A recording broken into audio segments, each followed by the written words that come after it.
Next big health crisis. 15 million people could lose Medicaid when pandemic ends. State audits could lead to as many as 15 million people, including 6 million children, losing their health insurance, according to one analysis. Medicaid advocates caution that the faster states rush through the process, the greater the chance eligible individuals could lose health coverage for not filling out the right paperwork.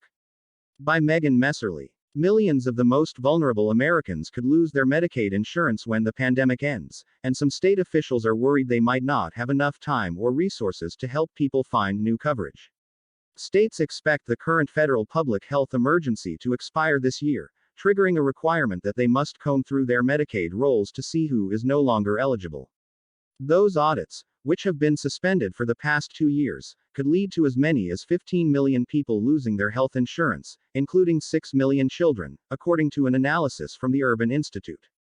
While the Biden administration plans to allow states up to a year to complete their work, a half-dozen state Medicaid, welfare and health insurance exchange agency heads told Politico that not having a firm date for when their work is supposed to start is complicating efforts to prepare for what is likely the biggest shift in the health insurance landscape since the Affordable Care Act passed more than a decade ago. There's not a lot of runway here, Jeff Nelson, director of Utah's Bureau of Eligibility Policy, told Politico. It's hard for us to not know what's going to happen. The Biden administration recently extended the public health emergency another 3 months, through April 15, but the White House is likely to allow it to expire once COVID-19 cases wane and vaccinations increase.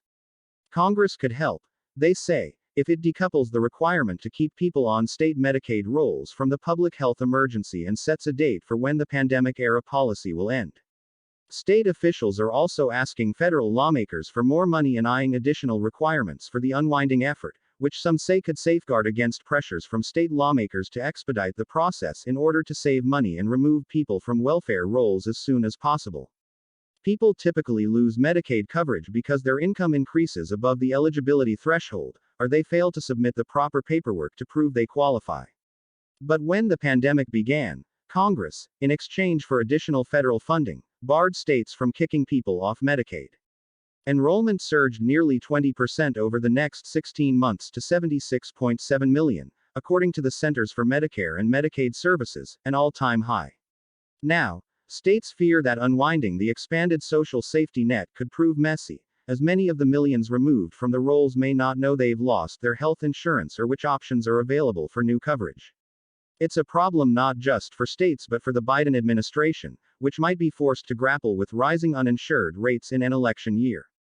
Most of us go to sleep at night thinking about this and what we can do the next day around this, said Daniel Tsai, director of the Center for Medicaid and CHIP Services, describing the level of engagement across HHS and CMS on this issue as unprecedented.